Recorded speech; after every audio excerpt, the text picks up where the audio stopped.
Buenas a todos, Alejandro otra vez por aquí.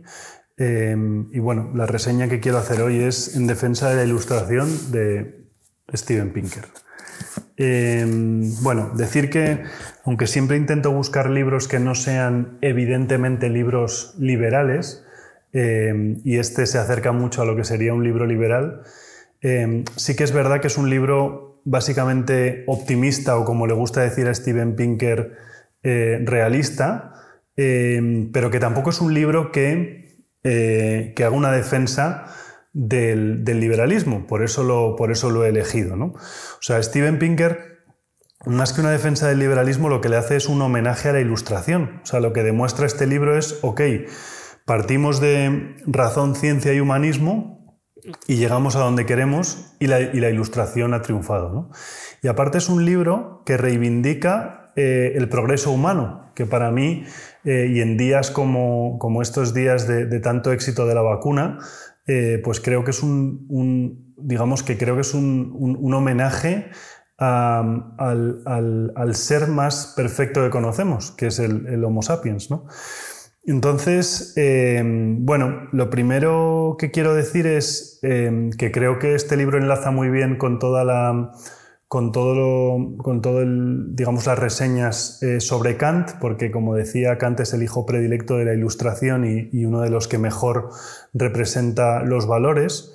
¿Y de qué va el libro? Bueno, pues muy sencillo. O sea, el libro parte de la tesis de estamos mejor que nunca. O sea, es un libro pues parecido a los libros de Norberg o a los libros de Roslin. Y la verdad que ojalá que no salgan más libros sobre buenas noticias, porque ya se hace incluso un poco repetitivo, ¿no? He leído ya libros sobre buenas noticias que ya son repetitivos, pero creo que este es el que mejor explica dónde estamos, y sobre todo, comparándolo con Norberg o con Roslin, creo que Pinker es más objetivo, más frío, y además hace una crítica más filosófica a los retos del futuro, ¿no?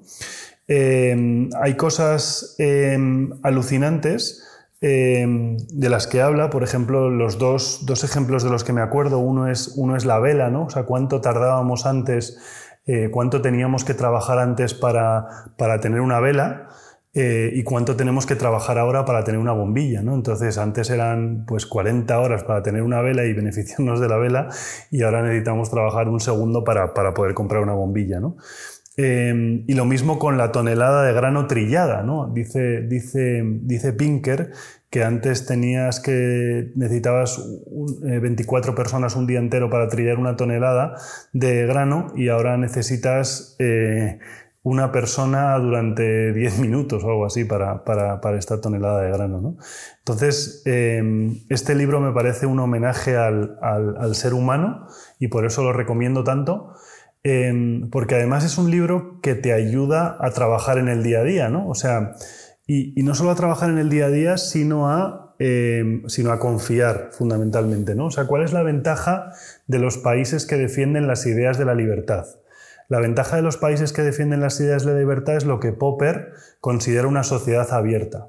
¿Qué es una sociedad abierta para Popper? Una sociedad abierta para Popper son dos cosas.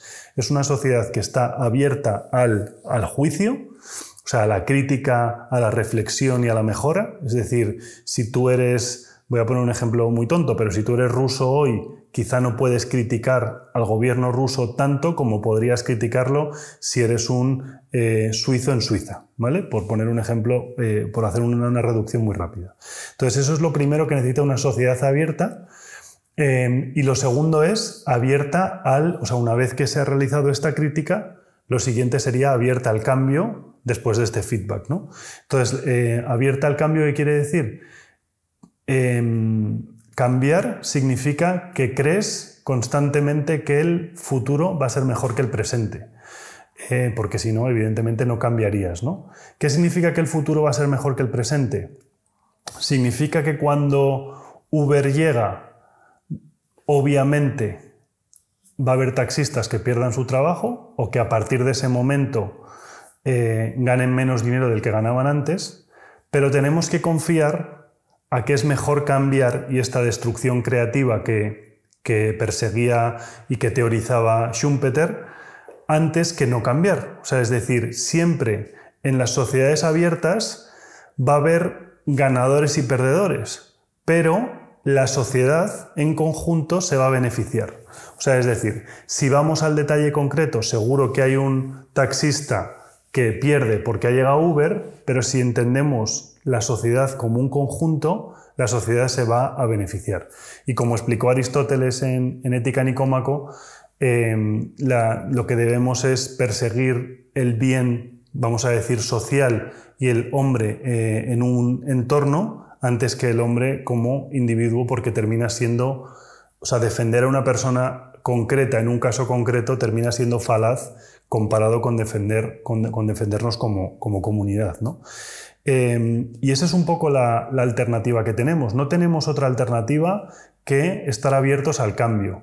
Estar abiertos a que siempre y constantemente va a haber ganadores y perdedores, pero en global vamos a ganar. O sea, es decir, todo el mundo ha escuchado esta frase de debemos temer a los robots porque nos van a quitar los puestos de trabajo. Pues bien, lo he dicho alguna vez, los 5 países más robotizados del mundo, que si no me equivoco son Alemania, Suecia, Singapur, Corea del Sur y Japón, entre los 3 tienen un 3% de media de paro. O sea, es decir, los robots no solo no nos quitan los puestos de trabajo, sino que ocurren 2 cosas cuando llegan los robots, que tenemos mejores puestos de trabajo, 1, y 2, que tenemos más puestos de trabajo. Entonces, las sociedades filantrópicas, entendiendo filantropía como confiar en el ser humano, son las sociedades que están abiertas a ese cambio y que no temen el cambio, ¿no? Este miedo que hablábamos el otro día de Unamuno, pues este miedo, las sociedades que creen en la libertad lo que dicen es no tengo miedo de lo que va a llegar porque lo que va a llegar es mejor que lo que hay ahora. Y eso es lo que constata Pinker aquí. O sea, Pinker empieza hablando de esperanza de vida, sigue hablando de salud, sigue hablando de pobreza, y al final, si ves todas las estadísticas, ¿en qué mundo vivimos? Vivimos en un mundo que en 1900 tenía un 90% de extrema pobreza y justo antes del COVID tenía un 5%. Entonces, vivimos en un mundo en el que hemos conseguido que la extrema pobreza esté a punto de tender a cero, o sea, esté a punto de desaparecer. Pero no solo eso, sino que la desigualdad también va bajando. ¿Por qué? Porque después de todo este esplendor chino de los últimos, vamos a decir, 20 años o 30 años, nos damos cuenta, según la curva de Kuznets, cómo la desigualdad en China también va bajando, ¿no? Igual que en Estados Unidos. Pero no solo eso, sino que hoy en día hay más clase media que no clase media en el mundo, algo que se dio, me parece, por primera vez hacia el año 2016. Pero no solo eso, sino que hoy hay acceso a más agua limpia que nunca, más acceso a energías renovables, más acceso a leer. En los últimos 200 años hemos revertido completamente la situación de la lectura. Hace 200 años solo el 10% de la población podía leer, hoy solo el 10% de la población no puede leer, ¿no? Y por último, ¿cuáles son los retos para Pinker? Pues los retos para Pinker son pues, el cambio climático, pero otros como, pues, por ejemplo, la depresión o las enfermedades mentales.